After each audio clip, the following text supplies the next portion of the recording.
Hi hello അസ്സലാമു അലൈക്കും welcome back to my channel. ഇന്ന് നമ്മൾ വൈകിട്ട് റവയാണ് ഉണ്ടാക്കുന്നത്. റവ ഞങ്ങൾ ഉപ്പുമാവെന്നാണ് പറയുന്നത്. എല്ലാവരും ഉപ്പുമാവൊക്കെ ഉണ്ടാക്കാറുള്ള പക്ഷെങ്കിൽ ഇത് വളരെ ഈസിയും അത്രയ്ക്കും ടേസ്റ്റുള്ള ഒരു ഇതാണ് കേട്ടോ. അതിനുവേണ്ടി നമ്മൾ ആദ്യം തന്നെ കുറച്ച് നെയ്യ് ഒഴിച്ചു കൊടുക്കാം. അപ്പം നെയ്യുടെ അളവൊന്നും പറയുന്നില്ല. നിങ്ങൾക്ക് ചിലർക്ക് ഈ നെയ്യ് അധികമായാൽ ഇഷ്ടമില്ല. ഇവിടെ പക്ഷേ എത്ര നെയ്യ് ഒഴിച്ചാലും ഇഷ്ടമാണ്. അതുകൊണ്ട് നെയ്യാണ് ഞാൻ ഇതിനകത്ത് കൂടുതലായിട്ട് ഒഴിക്കുന്നത്. അതിനുശേഷം കുറച്ച് വെളിച്ചെണ്ണ ഒഴിക്കുള്ളൂ. പിന്നെ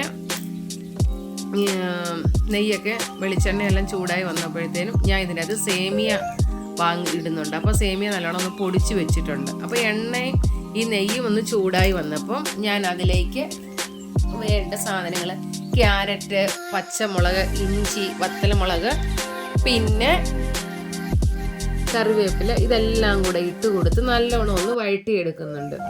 ഈ വഴറ്റിയെടുക്കുന്ന സമയം കൊണ്ട് നമുക്ക് നമ്മുടെ സേമിയ ഒന്ന് പൊടിച്ചെടുക്കാം കേട്ടോ. ഞാൻ ആദ്യം പൊടിച്ചെടുക്കാമെന്ന് പറഞ്ഞതേ ഉള്ളായിരുന്നു, പൊടിച്ചെടുത്തിട്ടില്ലായിരുന്നു. പൊടിച്ചെടുക്കുകയൊന്നുമല്ല, അത് ഭയങ്കര നീളമുള്ള ഞാനതൊന്ന് ശകലൊന്ന് മുറിച്ചെടുക്കുക എന്നേ ഉള്ളൂ കേട്ടോ. പൊടിച്ചെടുക്കുകയെന്ന് പറഞ്ഞാൽ ഭയങ്കര തടുപുടാന്ന് പിടിക്കുന്നില്ല. അപ്പോഴത്തേനും ഇതിലേക്ക് ഒഴിക്കാനുള്ള വെള്ളം ഞാൻ ചൂടാക്കി വെച്ചിട്ടുണ്ടായിരുന്നു.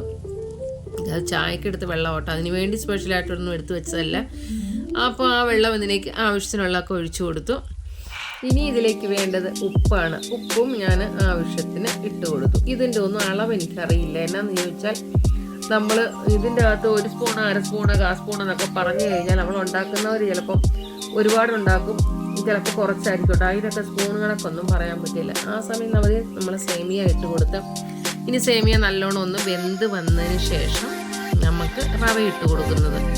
സേമിയ ഇട്ട് നമ്മൾ നല്ല ഇളക്കിയെല്ലാം കൊടുക്കാം.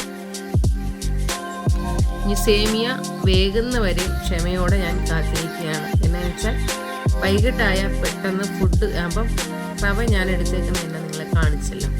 ഈ റവയാണ് ഞാൻ ഇതിനു വേണ്ടി ഉപയോഗിക്കുന്നത്. ഈ റവയെല്ലാം കൂടെ അങ്ങോട്ട് ഇട്ട് കൊടുത്ത് ഇനി നമ്മളൊന്ന് ഇളക്കി കൊടുക്കാം. അപ്പം ഒത്തിരി അങ്ങോട്ട് മുരിഞ്ഞു വന്നാൽ തൊണ്ടയിൽ ഇറങ്ങുകയില്ല എന്ന് പറഞ്ഞ് വഴക്കുണ്ടാക്കും. അപ്പം നല്ല മയം കിട്ടും. നമ്മൾ നെയ്യ് അതിന് ആവശ്യത്തിന് ഒഴിച്ചേക്കുന്നുണ്ട്. പിന്നെ സേമിയയും കൂടെ ഒക്കെ ഉള്ളത് കൊണ്ട് നല്ല ടേസ്റ്റിൽ പൊരുപുരാന്ന് കിടക്കും കേട്ടോ. അപ്പം ഇത്രയേ ഉള്ളൂ നമ്മുടെ ഈ റവ ഉപ്പുമാവ്. അപ്പോൾ നിങ്ങൾക്ക് ഈ വീഡിയോ ഇഷ്ടപ്പെട്ടെങ്കിൽ ലൈക്ക് ചെയ്യാനും ഷെയർ ചെയ്യാനും സബ്സ്ക്രൈബ് ചെയ്യാനും മറക്കില്ലേ. അടുത്തൊരു നല്ലൊരു വീഡിയോ ആയിട്ട് കാണാം.